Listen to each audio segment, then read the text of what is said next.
El gran escritor noruego Henrik Ibsen escribió: "Uno de estos días, la generación más joven vendrá a tocar a mi puerta". El futuro está tocando a nuestra puerta ahora mismo. No se equivoquen. La siguiente generación nos preguntará una de estas dos preguntas. O nos preguntará ¿en qué estaban pensando? ¿Por qué no actuaron? O por el contrario, nos preguntarán ¿cómo hicieron para encontrar el coraje moral para levantarse y resolver exitosamente una crisis que muchos decían era imposible de resolver? Tenemos todo lo que necesitamos para empezar, excepto, tal vez, voluntad política. Pero la voluntad política es un recurso renovable.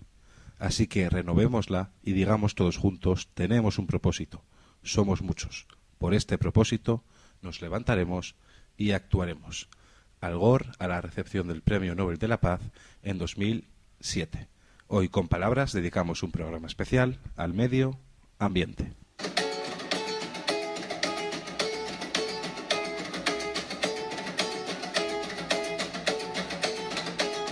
Y empezamos con los tips comunicativos. Hoy trataremos de hablar de técnicas para comunicar cualquier tipo de explicación o de narración sobre los hechos que están aconteciendo respecto al cambio climático.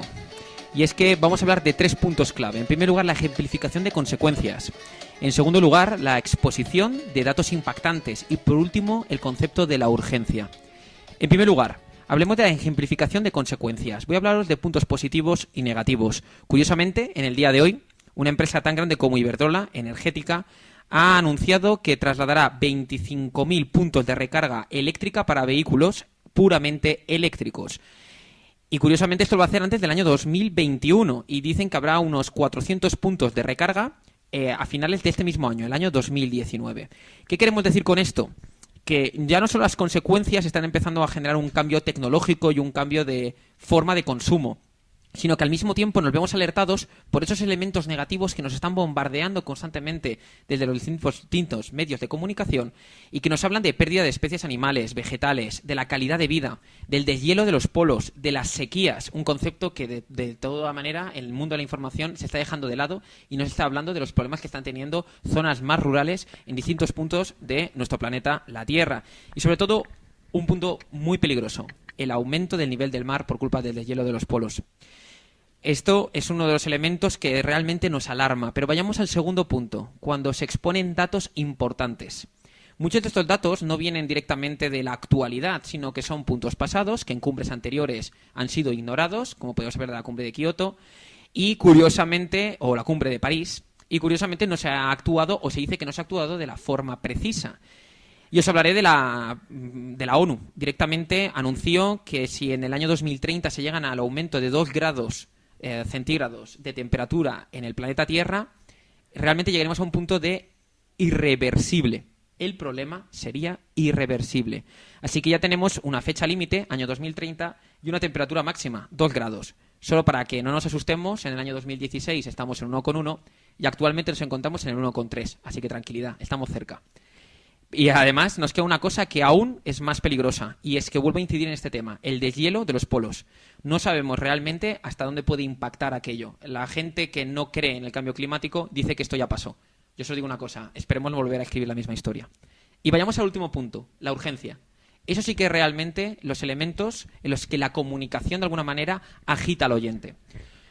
Y aquí hay un concepto que se repite constantemente en las últimas noticias: el concepto de irreversible. Algo irreversible es que no tiene solución. Y es que, ya os he dicho anteriormente que hay una fecha, año 2030. Si llegamos a ese punto sin conseguir ninguno de los objetivos y metas que ya están en la mesa, será irreversible. Entonces, ¿cómo podemos arreglarlo? Muy sencillo, haciendo caso a la ejemplificación de consecuencias, tanto positivas como negativas, ya que están habiendo cambios sociales a raíz de los problemas del cambio climático. En segundo lugar, la exposición de datos importantes, escucharlos. Vale la pena escucharlos y conocer qué caminos debemos de tomar para evitar que el año 2030 sea nuestro punto y final. Y por último, la urgencia. De verdad, todos los que estén escuchando este programa se tienen que dar cuenta que cualquier pequeño cambio puede conseguir una gran solución. Es el momento de actuar.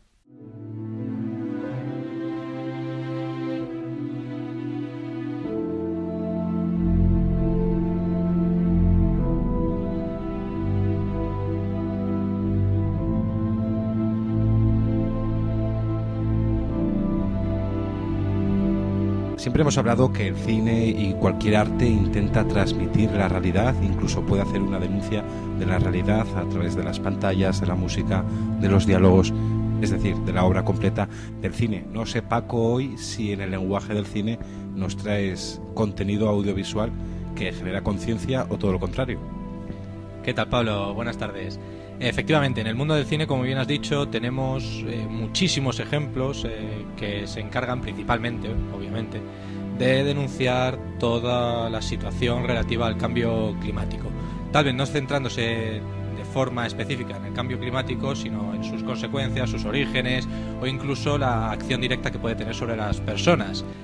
Vamos a estructurar un poco para que nos quede más claro, ya que hay una gran diversidad de distintas formas de cine que tratan este tema. Vamos a intentar estructurarlo en tres grandes bloques, que serían los documentales por un lado, películas con actores reales, digámoslo así, y las películas de animación, que tienen su pequeño rincón para divulgar un poco de concienciación sobre todo este tema del cambio climático.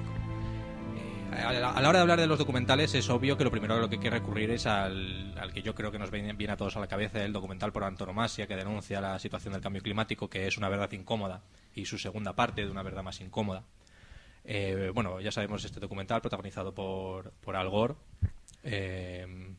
donde se expone toda la problemática que conlleva el cambio climático. No solo la problemática, sino también el origen, quiénes son los causantes, apunta directamente a muchos de estos culpables, no centrándose además solo en las grandes corporaciones o en los grandes poderes, sino incluso también centrándose a nivel de usuario, que muchas veces nos olvidamos de que el cambio climático no solo es culpa de gobiernos y empresas, sino muchas veces también muchas veces no, en parte también de nosotros, las personas.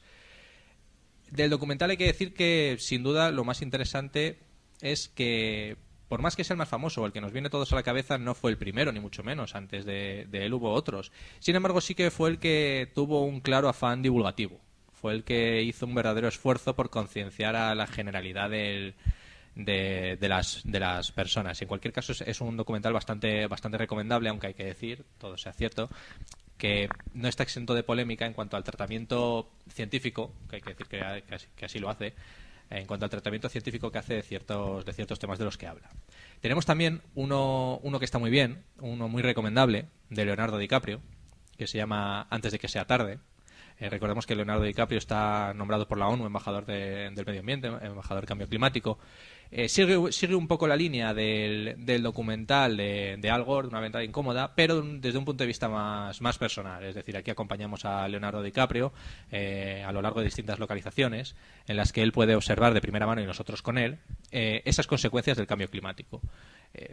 Está bastante bien, es bastante recomendable porque sí que se ve de primera mano todo lo que supone la problemática de la contaminación, de no respetarse los tratados de Kioto, el Tratado de París, y cómo, sobre todo, se centra mucho en cómo afecta todo esto a las personas, lo cual siempre es bastante importante, porque está bien centrarnos en lo que ocurre a nivel global, que es muy importante, pero nos olvidamos tal vez, o perdemos un poco la perspectiva de que todo ese daño que estamos causando a nivel global a la Tierra, como si fuese una especie de ente, repercute finalmente en nosotros, en las personas. Tenemos uno muy interesante que entronca un poco con lo que ha dicho Manu, se llama Persiguiendo el hielo. Como bien dice su título, se centra en unos científicos que se encargan de estudiar el deshielo de los glaciares, que es sin duda uno de los grandes indicadores de este cambio climático. Podríamos decir que es el termómetro del cambio climático. Y por último quiero recomendar uno muy original que se llama La era de la estupidez. Está protagonizado por el actor británico Peter Postlethwaite, ya fallecido, que es una especie de documental pseudo ciencia ficción, ¿de acuerdo? Es decir, se plantea un mundo ambientado en el 2053, donde ya el cambio climático es irreversible, donde la situación ya se ha vuelto catastrófica, e intenta analizar desde un punto de vista muy crítico cuáles han sido los fallos y los errores que nos han llevado a esa situación. Y precisamente por ese toque de originalidad, de ambientarlo en el futuro, lo recomiendo. Además, visualmente es bastante atractivo. Como digo, el actor Peter Postlethwaite está como en una especie de refugio ya apocalíptico, por así decirlo, y desde ahí se encarga de hacer esa crítica y esa concienciación al espectador. Es muy recomendable. Hablando... Dime, Pablo.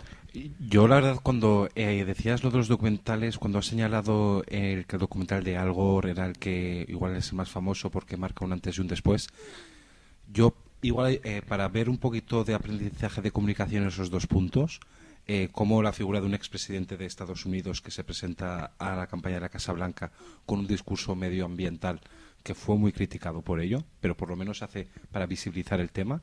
Y sobre todo Leonardo DiCaprio en ese año mágico suyo en el cine, que gana el Globo de Oro y gana el Oscar, que sus discursos se centran ya no en su carrera como actor, que siempre le llevaba la leyenda de no conseguir esos premios, sus discursos lo dedica al medio ambiente, ¿no? Y cómo es esa figura tan conocida la que puede hacer visible el tema a la gente que, como comentabas, individualmente también contaminamos y no nos podemos dar cuenta. Sí, efectivamente. El hecho de que 3 de estos documentales que hemos visto estén protagonizados por actores, o al menos por personas de especial relevancia, sin duda le da un empaque mucho más fuerte a lo que se quiere transmitir. Es decir, siempre parece que una figura pública tiene un plus de importancia o relevancia a la hora de conseguir transmitir un mensaje y que este llegue al público, que es un punto bastante importante a destacar, como tú bien has dicho. Bueno, continuando con la sección, nos vamos a centrar esta vez ya en películas como desde el punto de vista cinematográfico como tal. Las hay muy variadas y muy numerosas. Yo he escogido una pequeña selección muy breve, pero entiendo que cualquiera se le ocurrirán muchísimas otras, eso sin duda. Me gusta empezar con una que es puramente bella. No, aunque trata un tema desgarrador, como es una pequeña comunidad de pescadores que se ven afectados por el cambio climático, que se llama Bestias del Sur Salvaje. Nos cuenta la historia de una niña indígena que vive en una isla de pescadores y que se enfrentan, amén de otras cosas, al cambio y a la posible desaparición de su isla por todo el cambio climático que está viviendo el mundo. De hecho, está basado en hechos reales de unas islas de pescadores en el sur de Estados Unidos que desaparecieron engullidas por el mar y toda su población se tuvo que relocalizar en otras islas.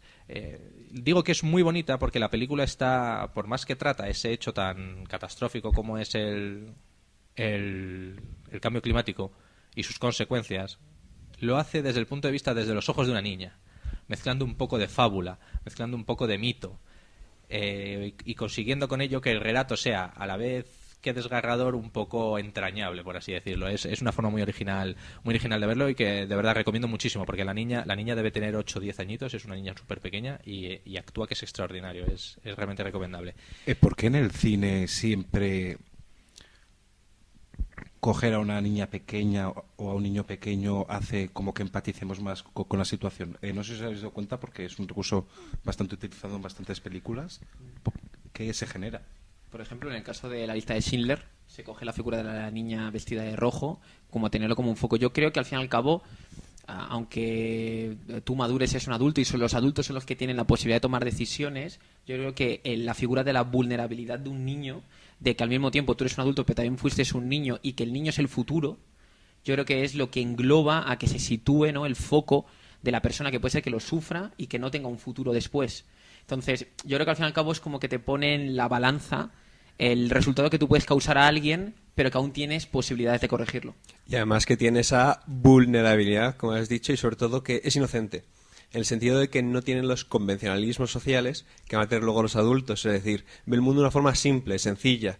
No busca excusas. Las cosas son como son y por qué no se solucionan. Por ejemplo, este asunto, o incluso en La lista de Schindler, tiene ese punto de vista. El mundo debería ser, pues, para los niños. Es decir, debería ser un mundo sencillo, directo. ¿Por qué es tan complicado?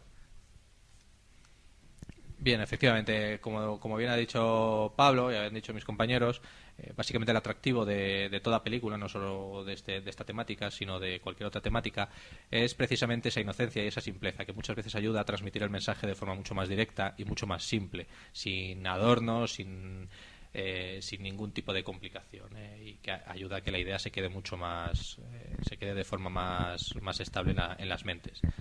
Continuando con películas recomendables, es inevitable hablar de Erin Brockovich, película interpretada por Julia Roberts, que trata también un caso real de envenenamiento de un río que abastecía de agua a una población entera, con metales pesados provenientes de una mina y que envenenaron a la población y ocasionaron centenares de casos de muertes por cáncer.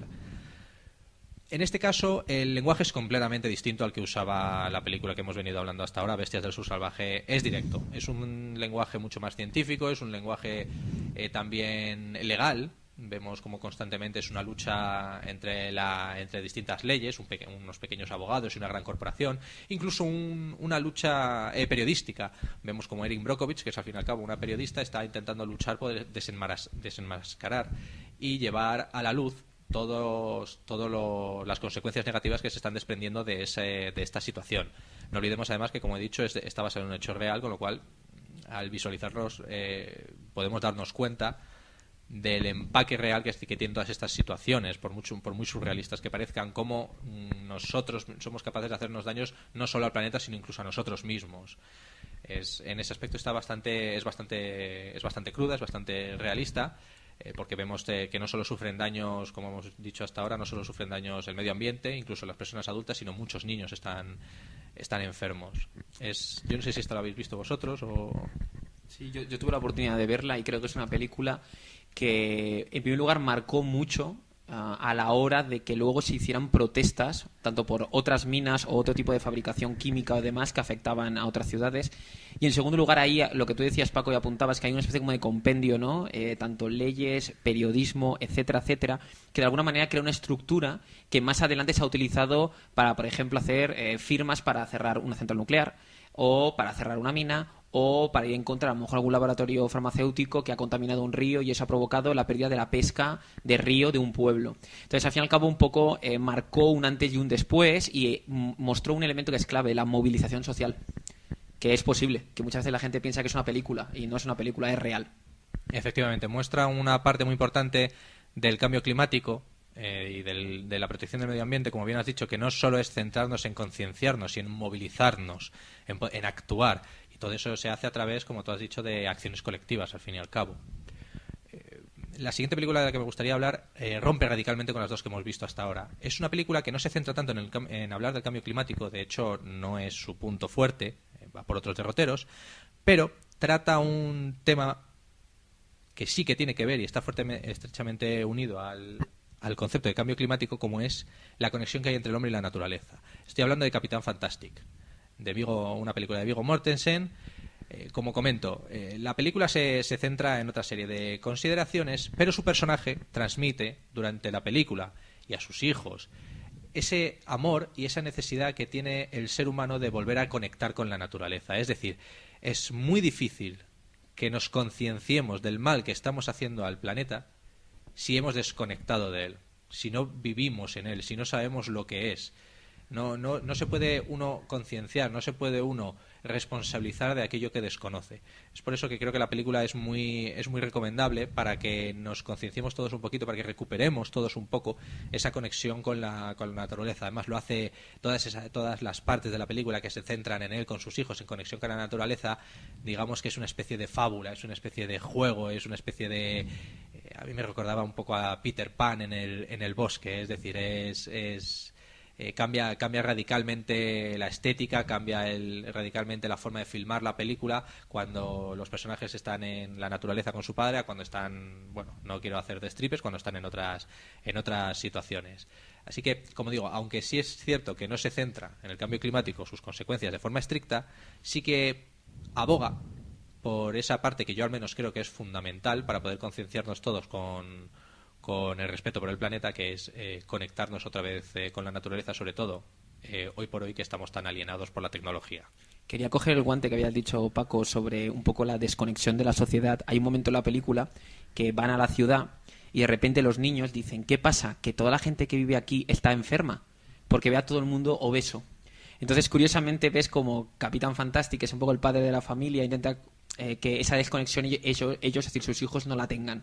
Entonces, curiosamente, tú estás viendo la película, tú a lo mejor te encuentras en esa sociedad que se ve reflejada en la película y dices: oye, pues tienen razón, a lo mejor estamos enfermos, ¿no? Hemos perdido algo tan básico como alimentación y la hemos vendido a los químicos, ¿no? Productos que luego han perjudicado y nos están perjudicando actualmente.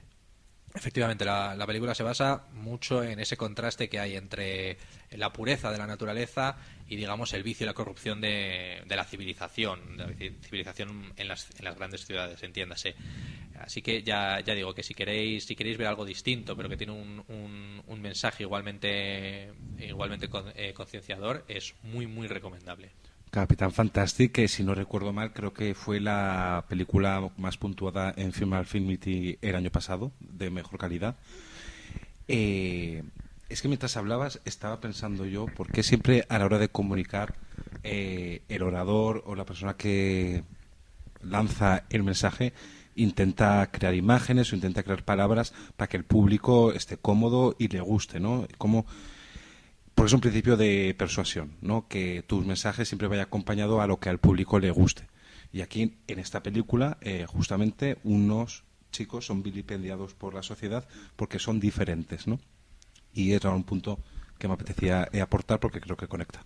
Sí, efectivamente, es una muy buena observación. Efectivamente, en la película vemos cómo todo lo que entraña a la naturaleza y a la familia es colorido, es feliz y es alegre, con sus salvedades, y todo lo que entraña a la ciudad es gris, deprimente y oscuro. Pero precisamente por lo que tú dices, las imágenes, lo visual, tiene un impacto poderosísimo a la hora de transmitir un mensaje, y creo que esta película lo hace bastante bien. Continuamos con dos películas que igualmente no tratan el cambio climático de una forma un tanto particular. Tenemos El día después de mañana, de Jake Gyllenhaal y Dennis Quaid.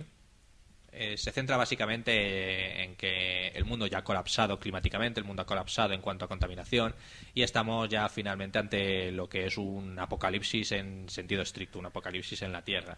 Vemos las terribles consecuencias que ello ha ocasionado, con su pequeña crítica a la falta de actuación, a la falta de escucha hacia aquellos que en su momento tenían la solución o habían vislumbrado el problema.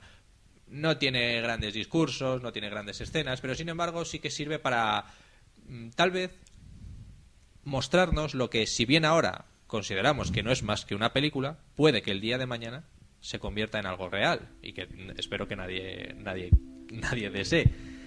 Igualmente parecido pasa con Interestelar. Cualquiera que la haya visto sabe que no se centra ni mucho menos en el cambio climático, pero sí es el punto de partida. Y creo que es interesante lo que refleja, y es el mensaje tremendamente pesimista de una humanidad que ha abandonado toda esperanza de recuperar la Tierra, y que la única alternativa que hay es colonizar otros planetas. Lo vemos además en la película lo vemos reflejado de una forma muy poderosa, al menos a mí visualmente me impactó, que eran esas tremendas tormentas de arena que había, ese maíz, ese grano que se pudría, que se desmenuzaba en las manos. En ese aspecto la película consigue transmitir muy bien ese desasosiego y esa falta de esperanza de una humanidad que ha intentado luchar y ha perdido. Sí, un poco esa es la idea, ¿no? Es como si el propio planeta rechaza el resto de la humanidad. Dijese, hasta aquí este punto, no saturo más, no puedo más. Es un poco salvando las distancias como la trilogía de películas de Mad Max, que es un mundo ya apocalíptico, un mundo vencido, es un mundo del desierto, donde ya no están los recursos porque se han agotado, se han destruido. Entonces, efectivamente, con la ciencia ficción, un poco con la fantasía, te hablan de los grandes peligros del presente. Sí, efectivamente, me ha gustado mucho esa observación que has hecho, porque efectivamente aquí, en Interestelar, lo que vemos es que el planeta se ha agotado. El planeta ha dicho, hasta aquí hemos llegado, ya no doy más de sí, me doy por vencido. Te transmite esa idea que genera un gran desasosiego.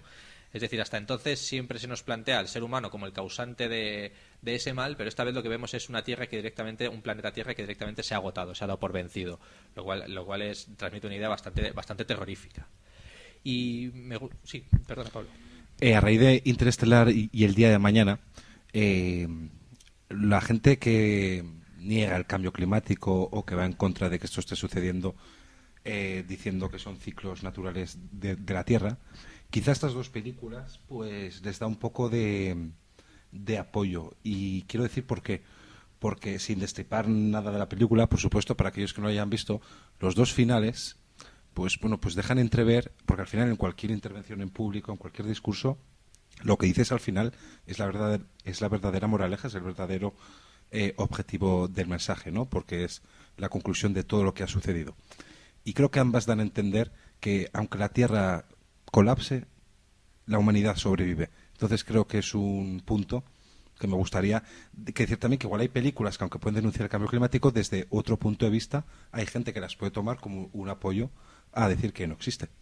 Sí, efectivamente, tienes toda la razón. Son películas que, como hemos dicho, no buscan tanto esa concienciación, sino más que nada impactar en el espectador, pero como bien señalas, son películas que al final, nos guste o no, en ese mensaje fallan, ya que, como bien dices, el final no es consecuente con lo que nos muestra a lo largo de lo que nos muestran a lo largo de las cintas.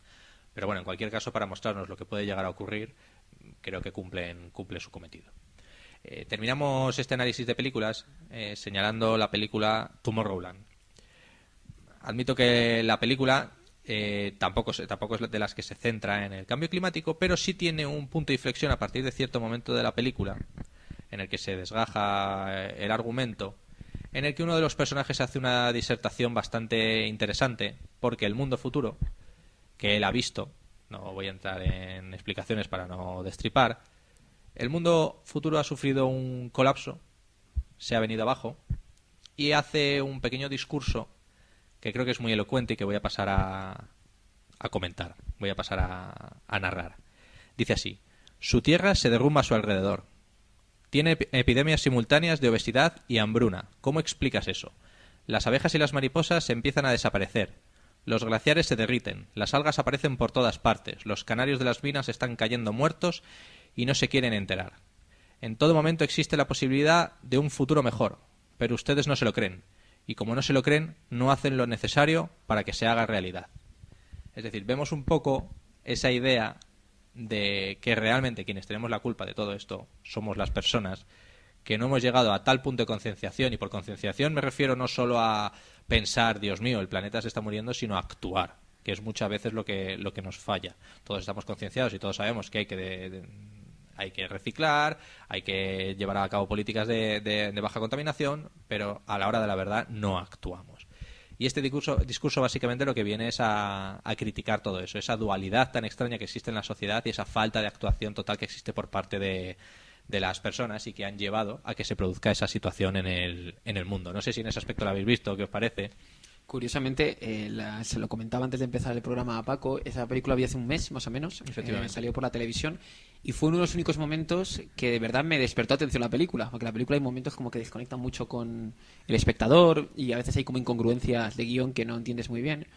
Pero es verdad que, además me despertó mucho la atención cuando dice lo de los canarios en las minas, porque siempre fue una de las figuras que siempre me ha llamado mucho la atención, ¿no? Como método de seguridad, utilizas un animal que si ves que ya no pilla, se acabó, hay que salir corriendo porque hay un problema, ¿no? Y además creo que de alguna manera es un aviso, porque realmente el problema es que y lo he citado yo antes cuando he hablado de los tips, año 2030, fecha de caducidad.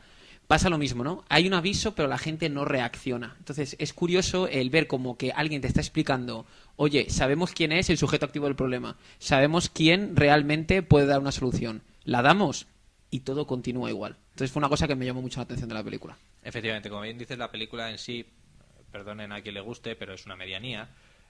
Pero es cierto que tiene esta pequeña chispa de ingenio, esta pequeña chispa de genialidad, vamos a decirlo por así decirlo de alguna forma, donde el personaje interpretado por Hugh Laurie, el Dr. House, lleva a cabo este discurso. El discurso es más largo, merece mucho la pena escucharlo, lo tenéis todos en internet, con que lo busquéis en YouTube lo podéis encontrar fácilmente, y que merece mucho la pena escuchar porque creo que transmite esa idea de las consecuencias negativas del cambio climático, pero de una forma un poco distinta, y como digo, culpándonos a nosotros. Continuando y ya dando carpetazo a esta sección, me voy a centrar en otro tipo de películas. Esta vez son las películas de animación. Me centro en ellas porque, a diferencia de los documentales que hemos visto o de las películas live action que se llaman, aportan un extra visual, un extra de sensibilidad que no tienen el resto de medios, o al menos no lo tienen de una forma tan marcada. Me he centrado en dos del estudio Ghibli, como son Nausicaa del Valle del Viento y La princesa Mononoke. Son dos películas muy distintas entre sí, mientras que La princesa Mononoke es un poco lo que hemos venido viendo de películas que nos explican y que narran esa lucha que hay entre la naturaleza y la progresión mal entendida por parte del hombre, que es decir, esa progresión que lo que hace es devorar a la naturaleza y progresar a parte de la naturaleza sin tenerla en cuenta ella, genera esa destrucción del mismo. Lo hace de una forma muy clara, como hemos visto antes en Capitán Fantástico. La naturaleza es bella, son bosques verdes, son animales bellos, son animales hermosos que buscan defenderse y proteger su hogar. Mientras que el ser humano no es más que una aldea llena de contaminación, de gente herida y enferma, que no hace más que luchar contra esa naturaleza, todo por el ansia de crecer y expandirse. Por su parte, y en contraposición a la princesa Mononoke, Nausicaa del Valle del Viento aporta una visión bastante más pesimista. Es decir, observamos un mundo devastado, un mundo donde los humanos se dedican a cazar últimas especies de animales hasta darles muerte. De hecho, es en lo que se centra parte de la película, donde la protagonista está intentando defender a una especie de ballena de unos, digamos, una especie de, por decirlo de alguna forma, pescadores de este tipo de animales, y donde el mensaje sin duda es bastante más pesimista. Es decir, no deja una puerta tan abierta a una posible reconciliación entre el hombre y la naturaleza como sí hace la princesa Mononoke, y aquí sí que tiene un mensaje bastante más lúgubre. Lo vemos además transmitido visualmente en que la princesa Mononoke es mucho más colorista, es mucho más bella en ese aspecto, mientras que Nausicaa utiliza colores mucho más apagados, por ejemplo, durante toda la película. Usa tonos mucho más no pastel, pero sí azulados, morados, pero tonos muy apagados, tonos muy monocorde, muy poco originales en ese aspecto. Todo para transmitir efectivamente ese mensaje de una forma un poco más idónea. Un poco por lo que has dicho, Paco, yo creo que el estudio Ghibli siempre en todas sus películas busca ese lenguaje ecologista, sobre todo con lo que se podemos considerar los malos. Es decir, muchas veces las personas crean un monstruo o crean un material o crean un instrumento para poder conquistar esa naturaleza. Y entonces esa naturaleza se va más allá de la fuerza, más allá de lo que ellos puedan controlar, y les acaba como conquistando o dominando. Entonces siempre utilizan pues como una imagen como si fuese un residuo, como si fuese un humo negro, ese tipo de imágenes. Y yo creo que el mejor ejemplo es la princesa Mononoke, que aparte de ser las más famosas, creo que se ve muy bien, sobre todo eso, ¿no? Como ese instrumento que han creado les vence a sí mismo y de alguna forma aprenden, a las malas, pero aprenden de esa forma. Sí, efectivamente, todas las películas del estudio Ghibli, no todas, pero sí una gran mayoría tienen ese marcado carácter ecologista y ese marcado mensaje de o aprendemos a convivir con la naturaleza o aprendemos a vivir de otra forma o acabaremos destruidos, efectivamente. Yo la verdad es que igual para cerrar un poco la sección me gustaría, viendo todas las películas y documentales que nos has traído, cómo hay otro elemento de la comunicación, elemento de persuasión, que al final es la herramienta para convencer a los demás, que aparece en todas, que es el efecto balanza, ¿no? De cómo hay algo más poderoso que pesa mucho más que el otro, ¿no? Y es en constante contraposición la naturaleza virgen contra la sociedad corrompida por los humanos. La verdad es que, Paco, muchísimas gracias por traernos una lista tan detallada para que aprendamos comunicación viendo películas sobre el medio ambiente. Muchas gracias a ti, Pablo.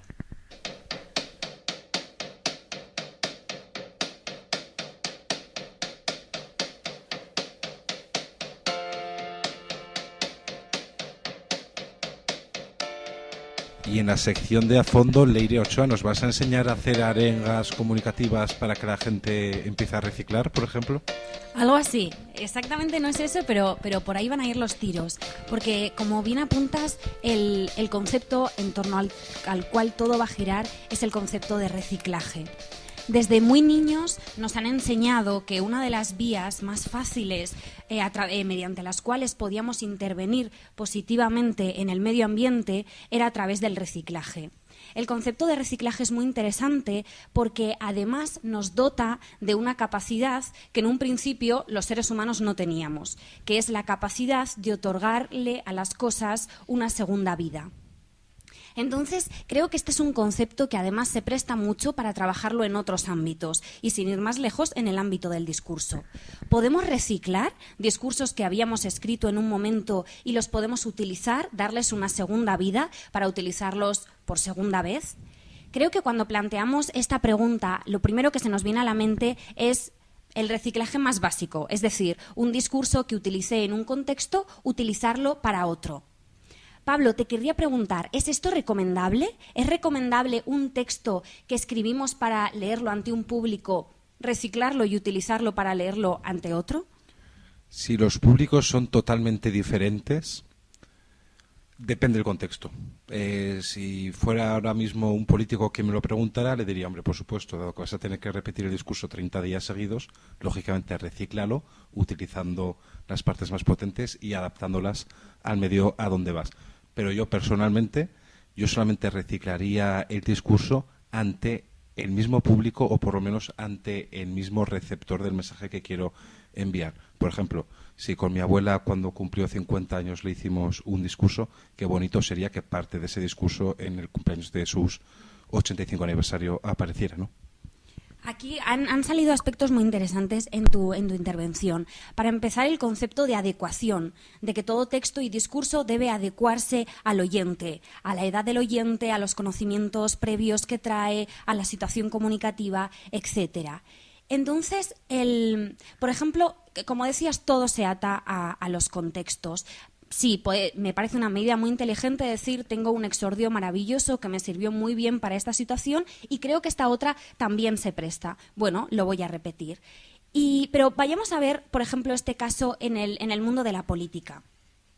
En muchas ocasiones se están continuamente autoplagiando, es decir, citando discursos de ellos mismos que dijeron en otro momento. Por poner un ejemplo muy concreto, recuerdo que hace unos años el Gabriel Rufián escribió un tuit que iba de acorde a su forma de escribir, ¿no?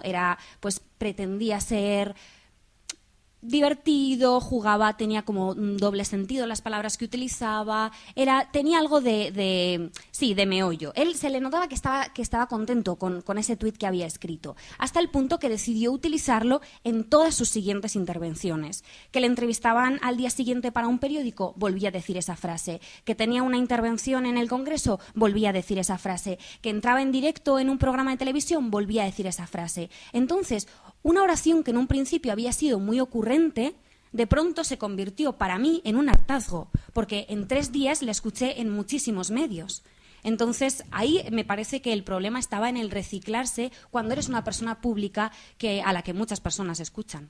Perdona que te interrumpa, Ereire, pero me está recordando a un capítulo de Los Simpson en el que Bart Simpson hace mucha gracia porque tira el decorado de Krusty el payaso diciendo yo no he sido, se hace famoso y al final toda la sociedad le vilipendia porque solo dice esa frase, ¿no? Y se ha convertido en hartazgo. Ese es el problema, ese es el mayor problema que le veo al reciclaje, que el oyente se dé cuenta de que es la única frase que tienes. Ocurre mucho también con las citas de autoridad. Al fin y al cabo todos tenemos un límite y como dominamos, pues no sé, 5 frases de autoridad. El problema de continuamente estar acudiendo a ellas es que haya alguien en el público que repita ante nosotros y que se dé cuenta de esa coincidencia. Y entonces una cita de autoridad que en un principio podía arrojar mucha luz o presentarnos como alguien muy culto, de pronto nos convierte en algo así como una caricatura de nosotros mismos que solo tenemos un único guión que vamos repitiendo una y otra vez. Pablo, antes nos comentabas que podía ser muy interesante también a propósito del ejemplo del discurso para la abuela. He escrito un discurso, años después tengo que escribir uno similar y entonces dialogo con el discurso que ya escribí. Eso es lo que se llamaría un discurso intertextual, aquel en el que establecemos un diálogo con otro discurso que puede ser propio, como el ejemplo que planteabas, o ajeno. Veamos, por ejemplo, cómo hacer discursos intertextuales en el que dialoguemos con discursos ajenos de otras personas. Podemos escribir un discurso en el que continuamente estemos haciendo alusión a otro texto. Yo creo que aquí todos pensamos en novelas, poemas, obras literarias. Sin embargo, también podemos reciclar otro tipo de textos que no necesariamente son verbales. Podemos dialogar en nuestro propio discurso, por ejemplo, con películas. Imaginemos que queremos hacer un discurso sobre el medio ambiente y queremos que sea un discurso construido a partir del reciclaje. Es decir, un discurso en el que demos vida, una segunda vida, a películas sobre el medio ambiente. Por ejemplo, las que Paco hoy nos ha traído. Entonces, vamos a establecer ese diálogo entre nuestro propio texto y una de las películas que has traído, Paco. ¿Y tú por qué te decantarías? ¿Por citar continuamente una película que sea muy conocida o, por el contrario, abrazar una película más minoritaria? Pues me gusta que me hagas esa pregunta porque es una de las puntualizaciones que quería hacer de toda tu intervención, que me parece muy acertada por otro lado, y es que yo me decantaría sin duda por una película poco conocida. Vivimos en una sociedad donde la hipercomunicación está al alcance de todos. Como tú dices, si bien el reciclaje de discursos puede ser muy útil y en ocasiones necesario, puede generar una sensación de vagancia, puede generar una sensación de hartazgo en quien lo escucha. Por eso, si recurrimos a propuestas o a fondos que no sean tan comunes o tan escuchados, nos pueden dar ese punto de originalidad que en esta sociedad, como he dicho, que está tan informada, puede hacer que nos destaquemos y sobresalgamos por encima del resto. Así que yo creo que, si bien es cierto que el reciclaje de discursos en muchos ámbitos es necesario, hay que controlarlo y hay que intentar de vez en cuando añadir un toque de originalidad para no caer en una monotonía.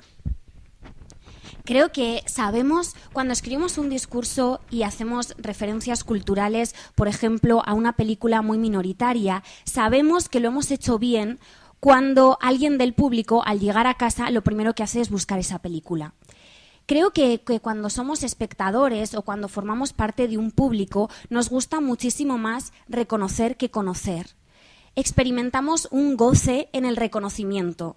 Cuando decimos esa película de la que el ponente está hablando, yo la he visto, ¿no? Me pasó en una ocasión de hacer simplemente una mínima mención a una película y de pronto alguien del público acercárseme para decirme, yo la he visto, me ha gustado mucho. Que fue como, bueno, de acuerdo, pero está esa necesidad. Entonces creo que tenemos que tener claro que si citamos y trabajamos con una película muy conocida, va a gustarle al público porque va a experimentar ese reconocimiento, esa sensación de sé de lo que estás hablando. Pero también, por otra parte, si citamos películas minoritarias, podemos despertar semillas y curiosidades que desemboquen en que cuando el público llegue a casa, no todos, pero lo habremos hecho bien si alguno de ellos acuda a buscar la película en cuestión. ¿Con qué otros textos podríamos dialogar en un discurso intertextual? ¿Qué otros textos podríamos reciclar? Obras de teatro, por ejemplo, puede ser muy interesante, o incluso, como una forma original, tweets o comentarios en las redes sociales. Puedes compilar un gran volumen de lo que opina la gente y de alguna forma hacer lo propio. Es decir, citándoles, diciéndoles, la gente opina esto, y opinan esto al unísono. Y en el fondo es una forma original. Quizás no tiene un valor tan potente como otros medios, como el cine o la literatura, pero es real. Y está ahí, y puede que mucha gente le llegue. Y tal como has comentado, si citas incluso el tuit de alguien o el comentario de alguien, también tiene ese reconocimiento, ese hemos conectado, opinamos igual. Como vemos, son muchísimos los textos verbales o icónicos que se nos presentan para dialogar con ellos en un discurso. Otro, por ejemplo, que todavía no ha salido, son las canciones. Utilizar la canción, estamos en lo mismo de antes, conocida o desconocida, como un discurso con el que yo dialogo en mi propio discurso. A la hora de hacer estos tipos de discurso, el único consejo que yo daría es que si la referencia cultural no es conocida, tenemos que resumirla antes. Si la película somos conscientes de que no se ha visto, vamos a tener que dedicar un párrafo a explicarla.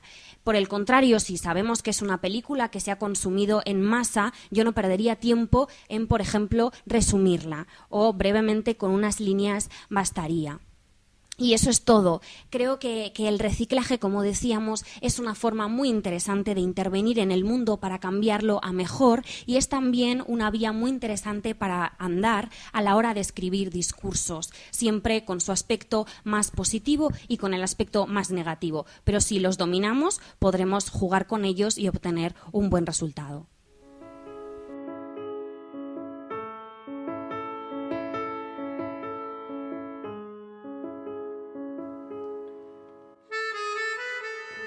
El personaje que tenemos hoy, que marcará la diferencia, es un estudiante, es una persona desconocida, podemos decir. Es en el fondo una persona que hasta hace nada estaba en el cole. iba a sus clases y hacía una vida normal y corriente, sin preocuparse pues por lo que tiene que preocuparse un estudiante, pocas cosas. Hablamos de una persona que ahora mismo tiene tan solo 16 años y sin embargo su mensaje ha dado la vuelta al mundo. Su mensaje ha cambiado vidas. Estamos hablando de una persona que ha dicho la siguiente frase: he aprendido que nunca eres tan pequeño como para no marcar la diferencia. El personaje de esta semana se llama Greta Thunberg y es una chica que se dedica a ir por el mundo dando discursos y enseñando a la gente sobre el cambio climático, sobre el medio ambiente, sobre las dificultades a las que nos enfrentamos. Como una forma de crear su discurso, como una forma de elaborar, es muy interesante porque lleva a cabo la comparativa de discursos y de argumentos. Tal como nos ha dicho Manu hoy en sus tips, es muy importante contraponer argumentos y lo que se puede decir como tumbarlos. Frente a los argumentos de nuestro contrario, nosotros decimos lo siguiente. Es decir, esto conlleva que tiene un gran conocimiento de lo que se dice, de lo que se argumenta, de lo que dice la gente. Y sobre todo también permite visualizar en estructura lo que se va diciendo. Si a un razonamiento yo lo contrapongo, yo lo contradigo, lo ves claramente. Por cada razón, la contrarrazón, la contralógica. Luego también, en ese aspecto podemos decir que es un discurso en forma de respuesta. Es decir, gran parte de la sociedad opina esto, nosotros opinamos lo siguiente, lo contrario. Entonces eso permite, lo que hemos dicho, visualizar, verlo claramente. Opinamos esto, opinan ellos lo siguiente, y estamos respondiendo. Es un poco lo que podemos decir, como dijimos ya en Rosa Parks, el formato de denuncia. Es decir, el texto es este, el contexto es este, lo denunciamos de esta forma lo exponemos. Entonces es muy interesante con respecto a eso que es un discurso claro y directo. No hay lugar a las metáforas, no hay lugar a las hipérboles, no hay lugar a las confusiones. El mundo está en llamas, vamos a solucionarlo. No hay negociación posible, es el final, o al menos se acerca al final. Es el final tal y como lo conocemos. Entonces, con esto se expone la totalidad del problema, comentamos la totalidad de las circunstancias, y a raíz de ello, lo que ha dicho nuestro compañero, fecha de caducidad 2030, y ella así lo defiende, con la frase de nuestra casa está en llamas, nos queda poquito tiempo. Entonces, de esta forma encontramos el siguiente tip, la siguiente idea, que es que busca que tenga frases muy contundentes, frases muy duras, incluso ásperas, que muchas veces te pueden generar cierto rechazo. Por ejemplo, cuando dice, yo no quiero que tengas esperanza, quiero que sientas pánico, y que estés tan aterrorizado que veas esto como una crisis. Entonces, de esta forma, creo que sí que es cierto que a mucha gente le puede generar rechazo, pero ante todo, te llega. Cuando te dicen las cosas de forma contundente, las visualizas en el momento, no dudas. Es decir, en ese momento lo ves y captas muy bien la atención del público. Un discurso un poco más ambiguo, un poco más abierto, puede ser interesante, pero no genera ese impacto, no genera ese golpe.